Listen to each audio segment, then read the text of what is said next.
पाठ 8 बिना कही बात। एक रियासत थी, नाम था कंचनगढ़। कंचनगढ़ में बहुत गरीबी थी, चारों ओर भूखमरी थी।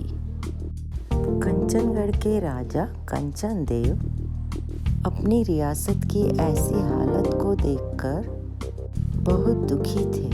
उन्हें कोई उपाय नहीं सूझ रहा था। एक दिन कंचन देव राज्य की दशा से बहुत चिंतित बैठे थे। अचानक उनके पास एक साधु आए। राजा ने साधु को प्रणाम किया। प्रसन्न रहो बेटा। साधु ने राजा को आशीर्वाद दिया। कंचन देव ने साधु को अपने राज्य के बारे में बताया। साधु मुस्कुराकर बोले, कंचनगढ़ सचमुच कंचनगढ़ है। इसके नीचे सोने की खान है। राजा ने खुदाई करवाई, वहाँ सोने की खान निकली। राजा का खजाना सोने से भर गया। राजा ने अपने राज्य में जगह जगह मुफ्त भोजनालय बनवाए, दवाखाने खुलवाए, चारागाह बना दिए। अब वहाँ कोई दुखी न था, सब लोग खुश थे। किंतु वे आलसी हो गए थे। कोई भी काम नहीं करता था। उन्हें मुफ्त में जो सब कुछ मिलने लगा था। मंत्री ने राजा को बहुत समझाया। महाराज, लोग आलसी होते जा रहे हैं, उनको काम दिया जाए। पर राजा ने मंत्री की बात सुनकर टाल दी। कंचनगढ़ की समृद्धि और लोगों के आलसी होने की बात जानकर पड़ोसी राजा ने कंचनगढ़ पर चढ़ाई कर दी और मांग की, सोना दो या लड़ो।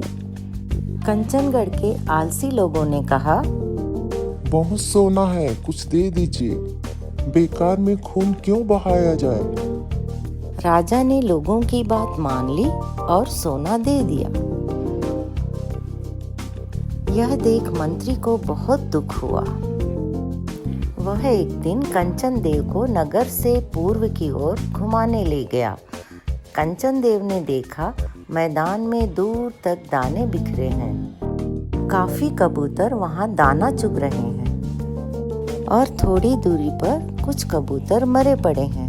राजा ने मरे हुए कबूतरों के बारे में मंत्री से पूछा। मंत्री ने बताया, महाराज, इन्हें शिकारी पक्षियों ने मारा है। शिकारी पक्षियों को यह मालूम है कि कबूतर दाना चुगने यहीं आते हैं। कंचन देव यह सुनकर परेशान हो गए। अगले दिन मंत्री उनको दूसरी दिशा में ले गया, किंतु दूसरी दिशा में भी वही दृश्य था। दाना बिखरा पड़ा था, कबूतर दाना चुग रहे थे। कुछ कबूतर मरे पड़े थे। शिकारी पक्षियों ने इन्हें भी मार डाला है, तो कबूतर भागते क्यों नहीं हैं? वे इसलिए नहीं भागते हैं क्योंकि वे सब आलसी हो गए हैं। उन्हें मुफ्त में दाना जो मिलने लगा है, वे दाना खाने आते हैं और शिकारी पक्षी उन्हें आसानी से मार डालते हैं। मंत्री ने राजा को समझाया। राजा की आंखें खुल गई। शाम को उन्होंने मंत्री को बुलवाया और कहा, नगर की सारी मुफ्त भोजनालय बंद करवा दो। जो मेहनत करें वे ही खाएं। लोग निकम्मे होते जा रहे हैं। और हाँ, एक बात और, मैं अब शत्रु के सोना मांगने पर सोना नहीं दूंगा, सिर्फ लड़ूंगा। जाओ, सेना को मजबूत बनाओ।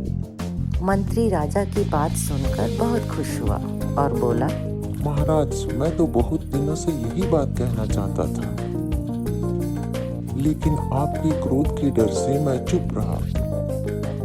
यह सुनकर राजा हंस पड़े, बोले, तुम्हें मान गया।